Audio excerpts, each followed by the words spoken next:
Hello everyone, my name is Blessing Enakimio. I am a chartered change and culture consultant. I have been in business for, shall I say, officially 15 years.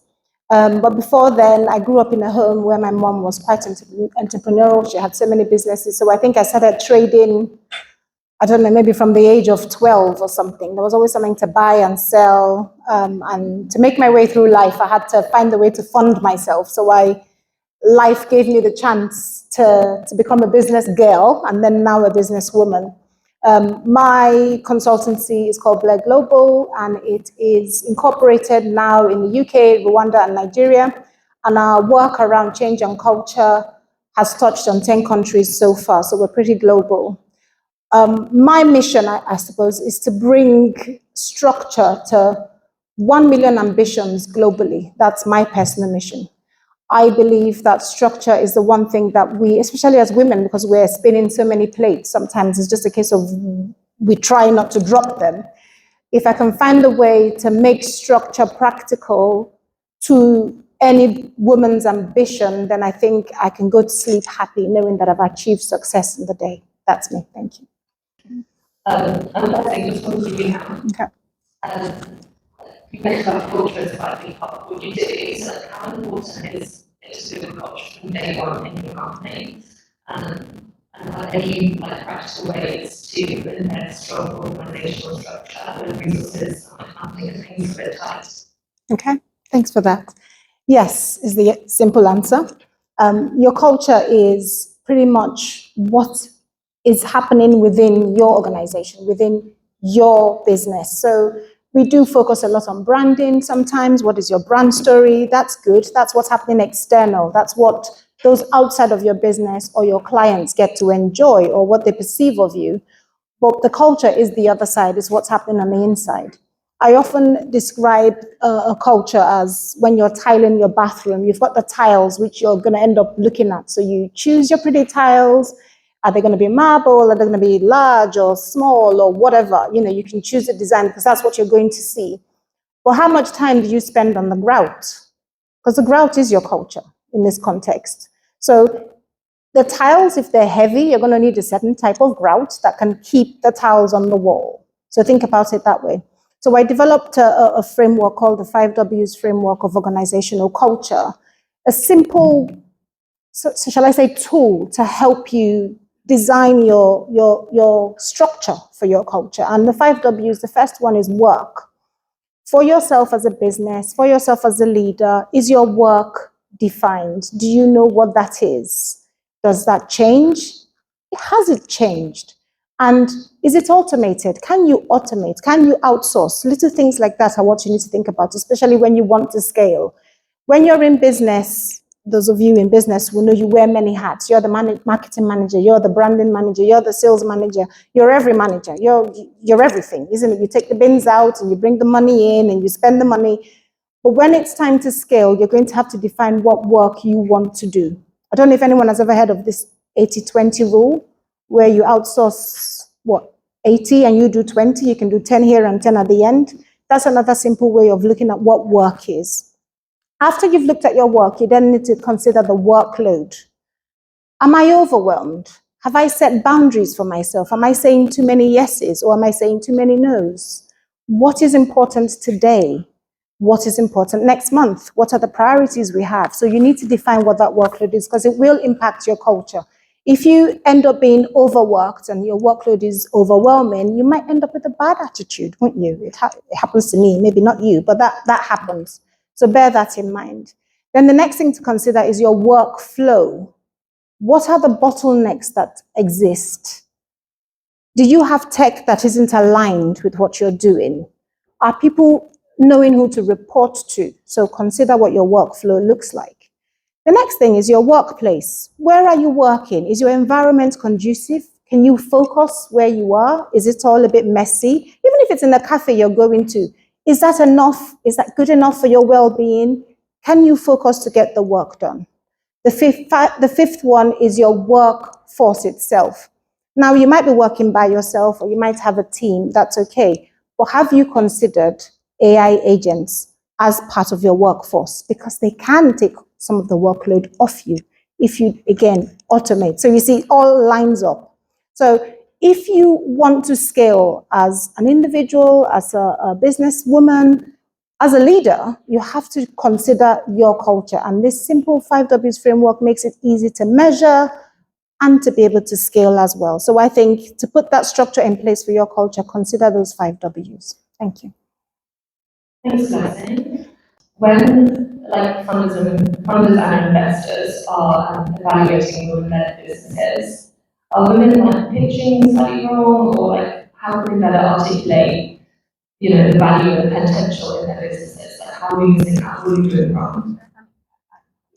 So I know that there has been, I don't think it's necessarily that women are doing it wrong, but I think it's a combination of higher barriers to accessing funding often, and also I guess the other aspect is sort of fully understanding, and this doesn't just apply to women, but to every business owner looking at funding, understanding clearly what the investors are looking for or other funders. I think there is some research that's been done that shows that women are more likely to be asked sort of risk-based questions than men, rather than opportunity-based questions. And that is a challenge, because particularly if you are looking at sort of getting equity investment into the business, there is a need for the business to scale to a significant size.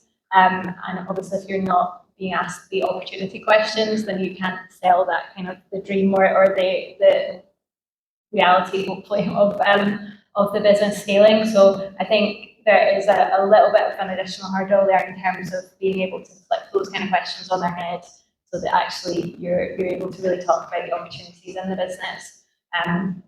As well as that, I do think it's just really understanding, being very clear on whichever funder you're approaching, what they actually are looking for. So, with investment, it is often that they are looking for the business to scale to, especially venture capital. Angels can be a little bit different, but sort of 10 to 100 times the size that it is in that moment.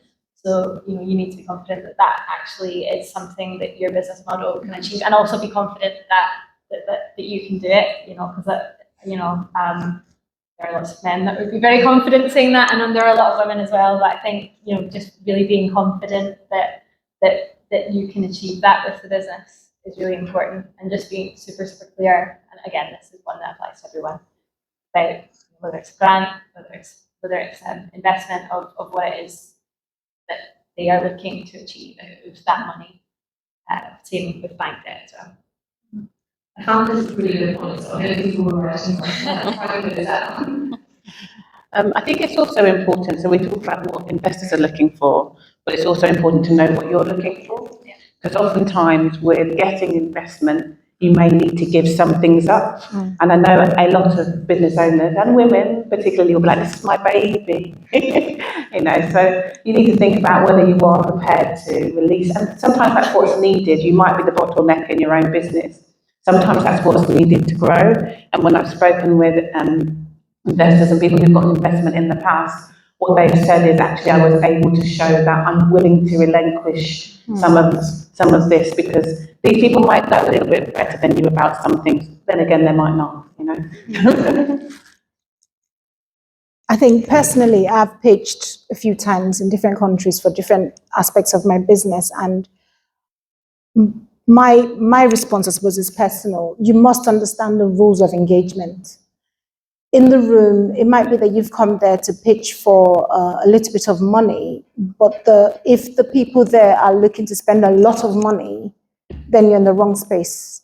So I think it's the key thing I've found is the rules of engagement. Do your research, and never accept no from someone who is not in a position to give you a yes.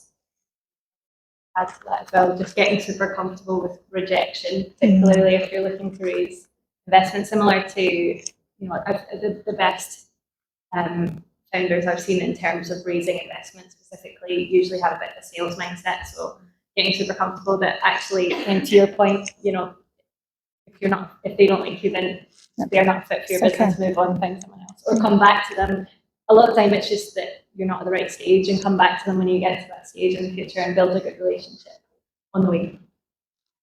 Thank you. I'm going to ask one more question and then anyone's welcome to ask a question too. I don't know who wants to answer this one first, because it's a bit of a follow-on one. But if you could give one piece of advice to women here, which sounds like a lot of these women are, like starting a business or scaling a business, what would it be? Who wants the mic? I don't mind. So in my humble experience, is to write everything down, although we have AI now, so you might not need to write it down. But, you know, we tend to automatically do a lot of things. So when you're growing and scaling, you might not know all of the steps that you're doing or exactly what you want. So essentially systems and processes, I think, are really, really important to help you to grow and scale your business. At the stage before that, early stage, I'd definitely say it's get really comfortable with selling what you're doing, with communicating and pitching to everyone that you speak to. Something that we talk a lot about, and we work a lot with people in their 60-second pitches, and some people just are quite resistant to that idea, but I think just being really comfortable with communicating what you're doing with the business is massively helpful, and not being afraid to kind of pitch to whoever you meet as well. I'll say self-leadership. As women, we need to be our own self-agencies. So what are you doing to develop yourself? Do you know who you are? I've worked in many environments where I had to shrink to fit in. I didn't even know I was shrinking, but I was told I was too much. Oh, it's not like that. Oh, you don't understand. So you start to wither away gradually, and before you know it, you become this mouse when you're supposed to be a tiger. So be aware of your environment and be careful not to move, I suppose, jump onto a moving train because it's moving without knowing where you're getting off. That's what I would say. So self-leadership is important. And the three things there that I've learned around self-leadership is, one, I could have the competence, which we all are, we're competent, we know the job, we know what we're doing. Do we have the confidence to take that next step, be it to apply for the job, be it to pitch, be it to start the business? But once you've got that confidence, then you need the courage to take that step, to actually do it. And all the many no's and knockbacks that you are going to find and receive and attract still stand, because you know your why, you know who you are, you know why you're doing it. So it's important that your self-agency, you work on it. Your validation is internal, not external, so know who you are is the advice I'll give. Thank you so much. So I will open up to the floor if anyone does have any questions. I'm going to use one mic.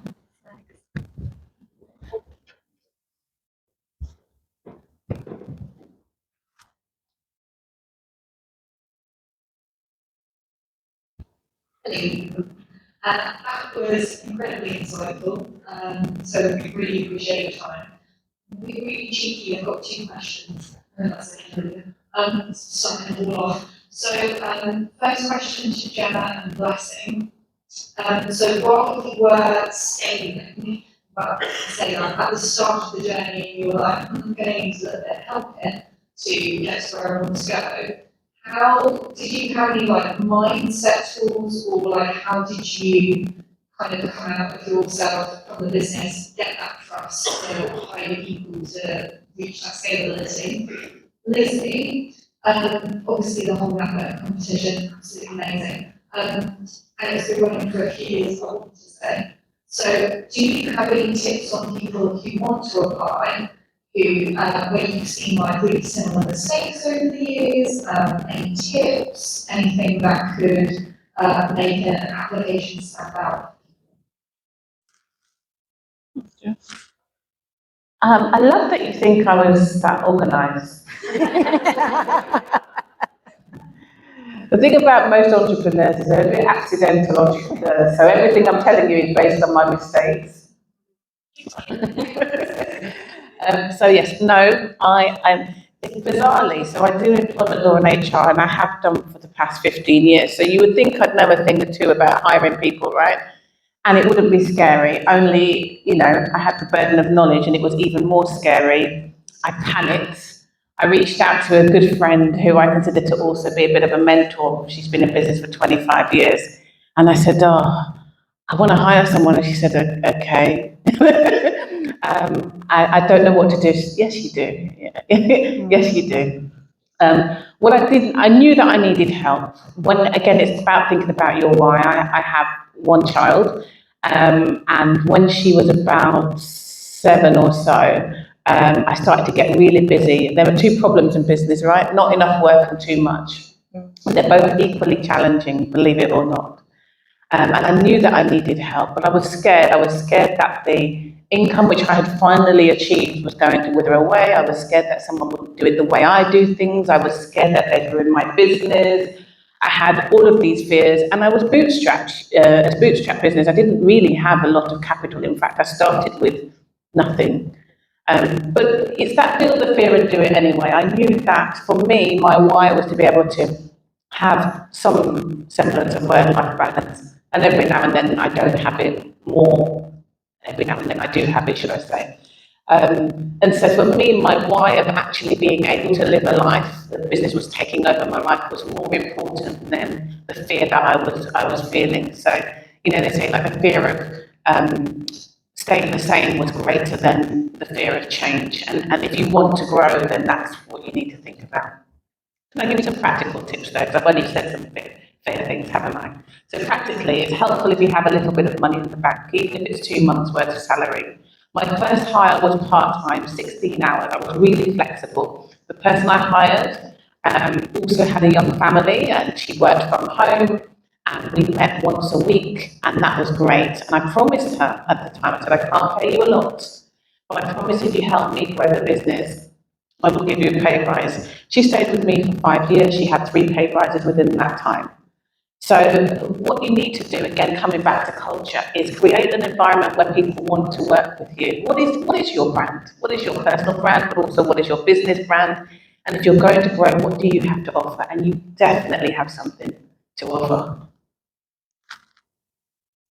So for me, I've scaled differently through fractional outsourcing. So instead of employing people, outsource the work. So I had to be clear on what the work is that I needed done and who the best person is. Being a multi-potentialite, in essence, I can do many things. I struggle to delegate. That is my biggest problem, shall I say. I haven't solved it yet. But I don't see why I should ask you to do something that I can do. I'll just stay up at night and do it and won't sleep. I can't really scale that. I learned my lesson so many times. In so many of the businesses, the same thing. When I had a cake business, there's so many pictures of me falling off asleep on the cake because I wouldn't let someone else do it. It's just something. So I identified that I had a personal coach who had to help me identify and create tools to use. So I outsourced. Again, back to the 80-20, I tell you what needs to be done, you do it, I fact check it before it goes out, so that I can keep my control freak here. I could keep, things coming through me. So to scale, I did it fractionally, and I think that's a way as well to grow if you are not bold enough to employ people. You can always outsource the work, but you need to define what that work is. And define what done means. I learned that because you can chuck it at someone thinking, oh, you're an expert, can you do this? And they bring it back, and 10 iterations later, you're not satisfied, you end up doing it yourself. That kind of defeats the point. So define what done is. But yeah, I think you're asking about our pitch competition. So this is actually only the one that is currently open for applications, which will be in London in November. It's actually only the second of 10 finals that we're running. But I would say, and I do hopefully get asked this a lot as well, I would say there's no real sort of hidden criteria that we're looking for. The questions that are on the application form correlate very heavily with what it is that we're looking at. So, looking at the the sort of potential innovation in the idea, what is it that makes it unique, what could the funding actually do for the business. But also I think if you look at the three winners from the Manchester competition, which was the first one that we ran, fantastic female founder that won first prize, Hannon, who runs an adaptive clothing company for people with disabilities, and is, I think, developing the first fully adaptive sportswear brand currently. And then also our second place, who is also a female founder, Jazz, who has an app, some of you might have come across, called Luna, which is designed to support teenage girls and young women with understanding sort of sex and health in their bodies. And also the third place, Alex, has a really strong story about his platform is about supporting people to protect themselves from scams and fraud. So all three have quite a strong impact aspect to what they do as well. So I think that's definitely something that we look at. But other than that, I would say that the questions on the application form are kind of what we're looking at. So, you know, what is the innovation and how will this funding support your business? Thank you. And I'm going to open up the floor to questions what you have in our time, so you can't actually ask any more questions. So just grab these guys afterwards. So we get a few rounds of applause.